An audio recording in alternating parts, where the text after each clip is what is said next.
صلی اللہ تعالی علیہ وسلم اتق المحارم تکن اعبد الناس الی آخرہ او کما قال صلی اللہ تعالی علیہ وسلم۔ یہ روایت جو میں نے آپ کے سامنے ابھی عرض کی ہے،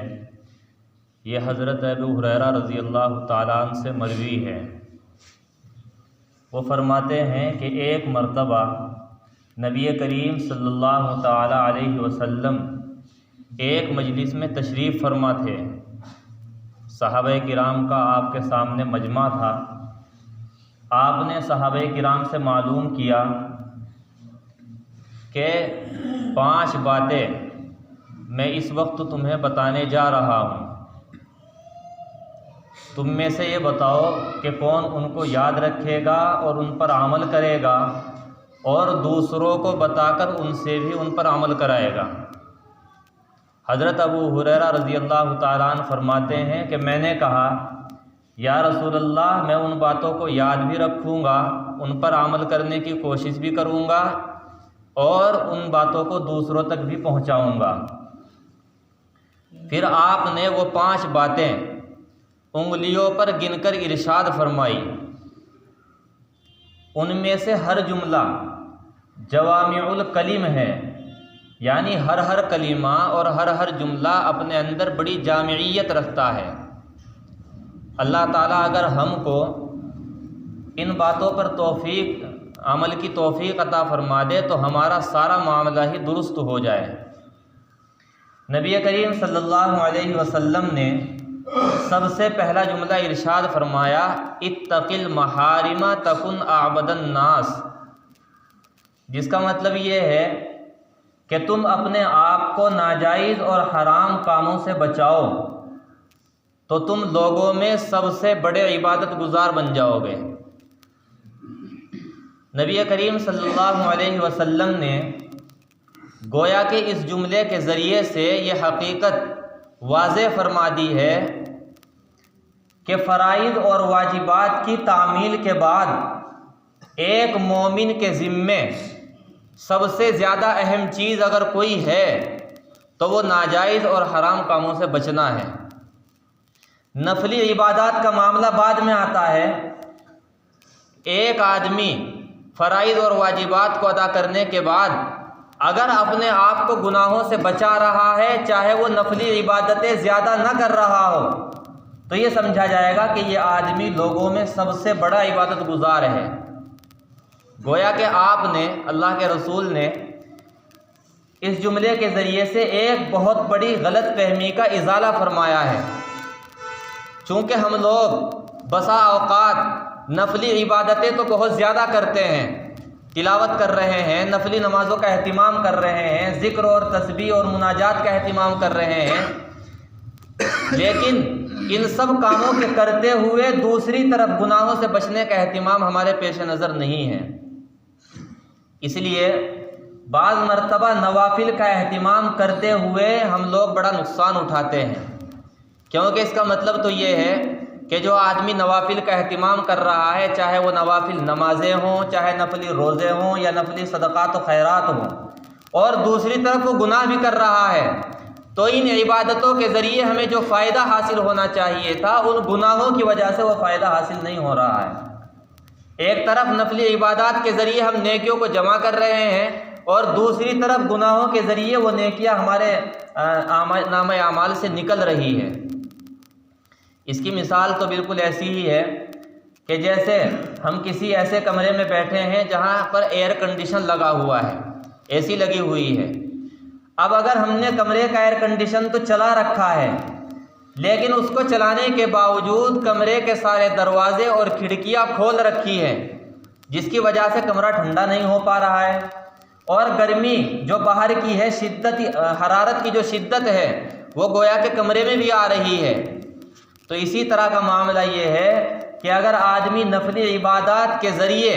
نیکیوں کا گویا کہ اس نے ایئر کنڈیشن لگا لیا،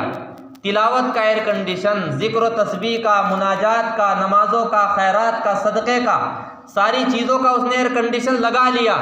لیکن دوسری طرف جو گناہ کر رہے ہیں تو ان گناہوں کی وجہ سے گویا کہ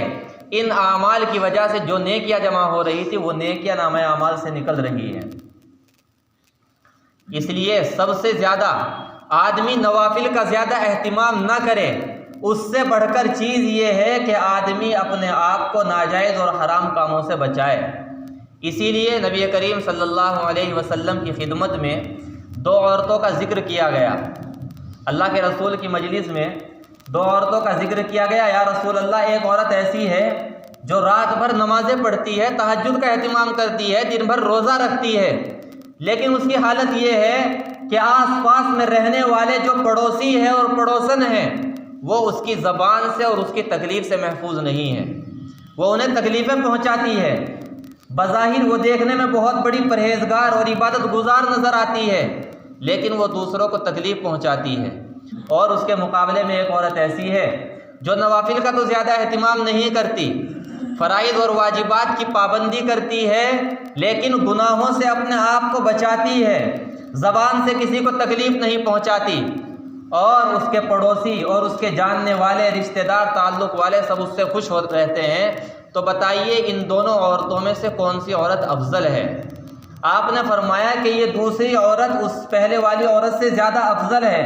اور بلکہ ایک روایت میں تو یہ الفاظ ہیں، اللہ کے رسول نے فرمایا کہ پہلے والی عورت جہنمی ہے اور دوسرے والی عورت جنتی ہے۔ بتائیے، اس کا مطلب یہ کہ فرائض اور واجبات کے بعد نفل عبادات سے زیادہ اہم چیز یہ ہے کہ آدمی اپنے آپ کو ناجائز اور حرام کاموں سے بچائے، گناہوں سے اپنے آپ کو بچانے کی فکر کرے۔ اسی لیے علماء نے لکھا ہے کہ آدمی دنیا کے اندر جو بھی گناہ کرتا ہے اس گناہ پر 4 سرکاری گواہ بن جاتے ہیں۔ جو بھی آدمی نافرمانی کر رہا ہے اس پر 4 ایسے سرکاری گواہ بن جاتے ہیں جن کو انسان نہیں جھٹلا سکتا ہے، انسان کے بس میں نہیں ہے کہ ان کو جھٹلا سکے۔ سب سے پہلا گواہ اللہ تعالیٰ کی یہ زمین ہے۔ زمین کے جس حصے پر بھی آدمی نے اللہ تعالیٰ کی کوئی نافرمانی کی، کوئی گناہ کیا، یہ زمین کل قیامت کے دن اللہ تعالیٰ کی بارگاہ میں ہمارے خلاف گواہی دے گی۔ قرآن کریم میں صاف اعلان ہے، اللہ تعالیٰ فرماتے ہیں یومئذ تحدث اخبارہا،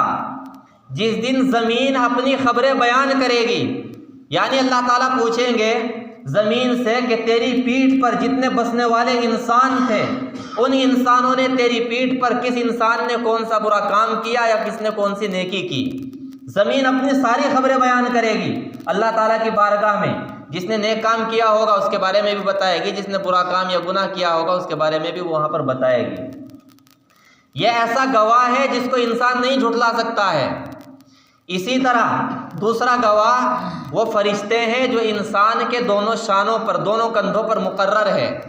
انسان جو بھی عمل کر رہا ہے،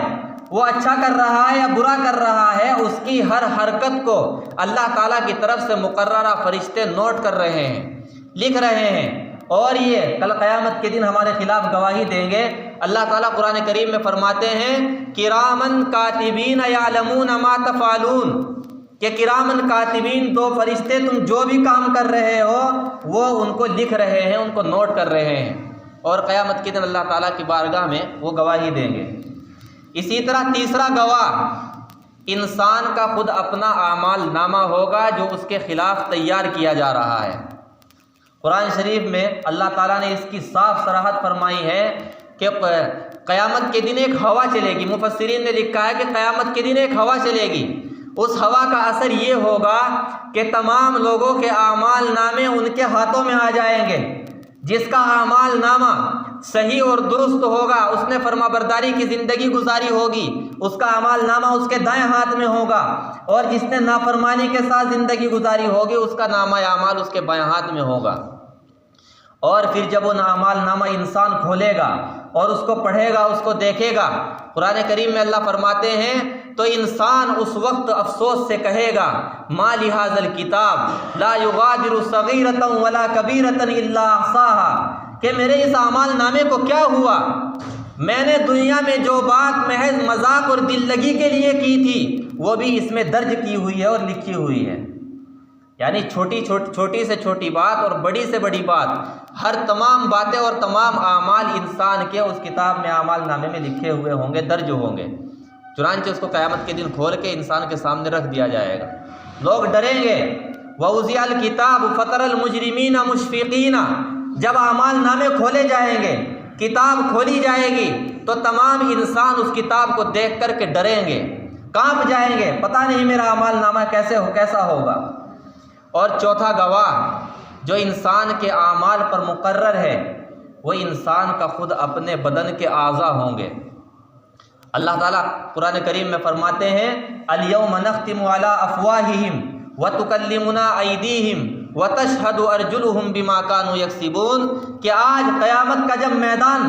جب میدان محشر قائم کیا جائے گا، آج تمام لوگوں کی زبانوں پر، ان کے منہوں پر مہر لگا دی جائے گی، کوئی اپنی زبان سے ہم سے بات نہیں کر سکے گا۔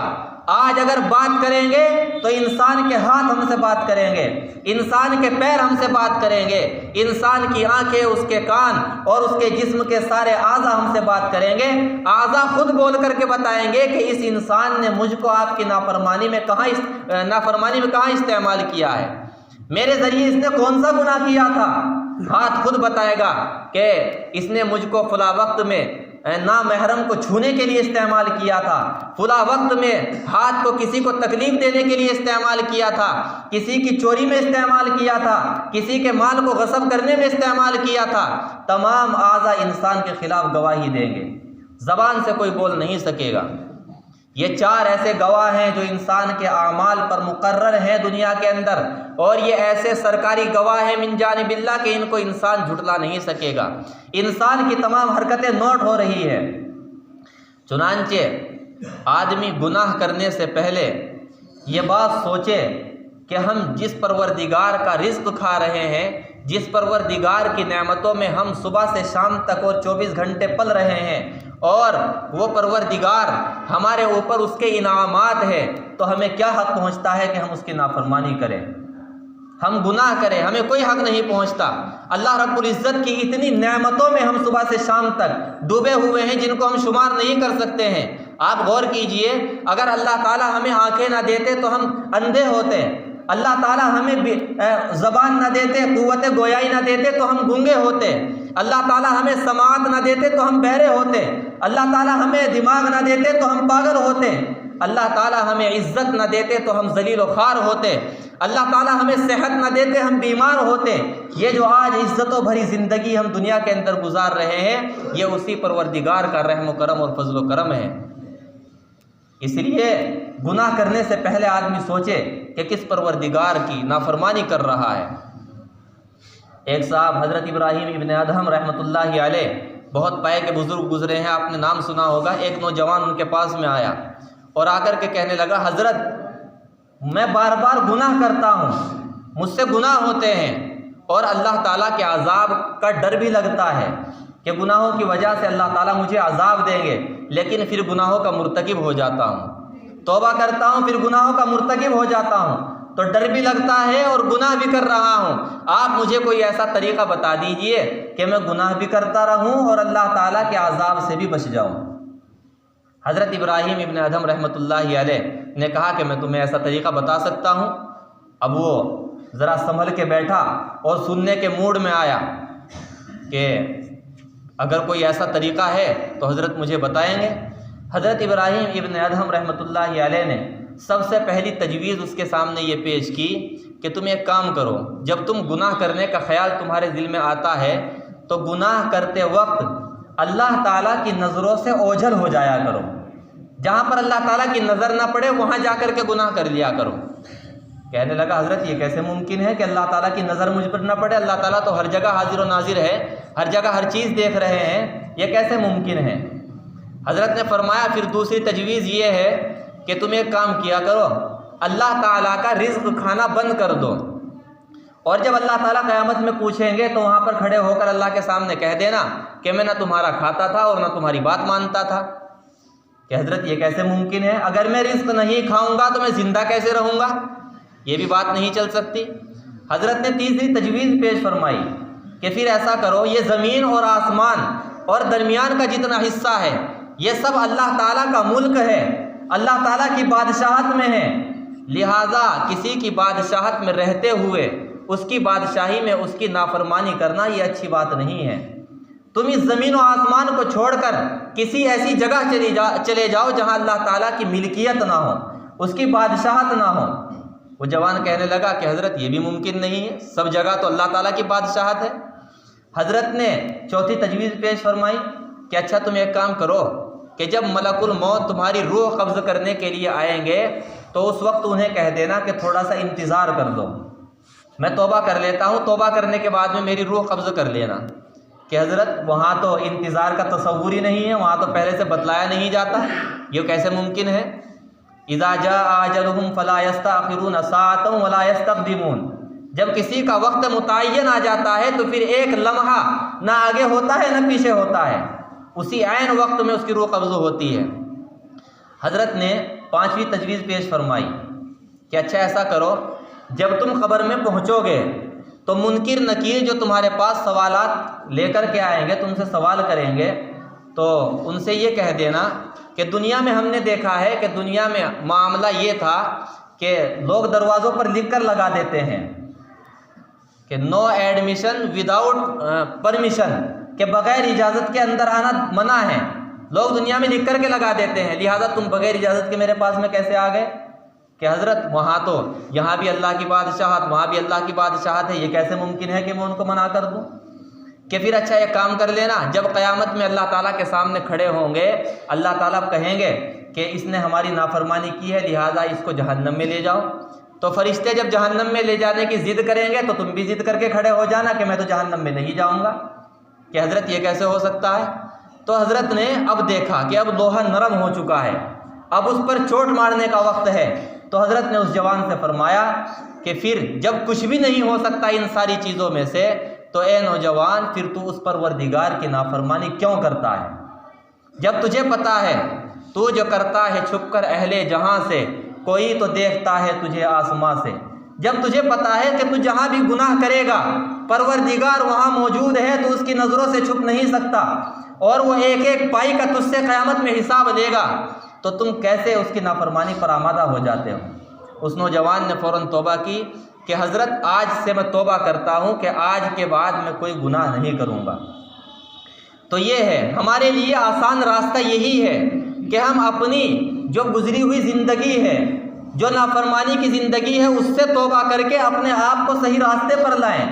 سیدھے راستے پر لائیں، اللہ تعالیٰ کی فرما برداری میں آنے والی زندگی گزاریں، یہی ہمارے لیے صحیح راستہ ہے۔ اور اللہ تعالیٰ کے حضور حاضر ہو کر کے اللہ تعالیٰ کو اپنے بندوں سے اتنی محبت ہے، حدیث شریف میں اللہ کے رسول نے فرمایا کہ پروردگار اللہ تعالیٰ اپنے بندوں سے 70 ماؤں سے زیادہ محبت فرماتے ہیں۔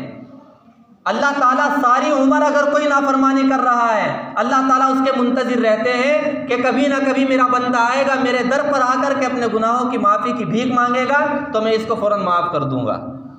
حدیث شریف میں ہے اللہ کے رسول نے فرمایا کہ میرے بندے، اللہ تعالیٰ فرماتے ہیں اگر تو میرے سامنے زمین و آسمان کے خالی جگہ کو گناہوں سے بھر کر لائے گا، ایک مرتبہ میرے سامنے ایک آنسو بہائے گا، میں سارے گناہوں پر معافی کا قلم پھیر دوں گا۔ بتائیے اللہ تعالیٰ اپنے بندوں سے کتنی محبت کرتے ہیں، اللہ تعالیٰ انتظار کرتے ہیں، منتظر رہتے ہیں کہ میرا بندہ میرے پاس میں آ کر کے معافی مانگے، توبہ کرے۔ لہٰذا ہم اس وقت میں اور جب بھی ہمیں موقع ہو تو اللہ تعالیٰ کے سامنے ہم سچی پکی، تنہائی میں خاص طور سے اللہ تعالیٰ کے سامنے سچی پکی توبہ کریں اور اپنی زندگیوں کو صحیح راہ پر لانے کی کوشش کریں، تنہائی میں راتوں کو اٹھ کر اللہ کے سامنے رویا کریں اور اس سے اپنی گناہوں کی معافی چاہا کریں۔ شاعر کہتا ہے میں نور کے تڑکے میں جس وقت اٹھا سو کر، اللہ کی رحمت کے دروازے کھلے پائے،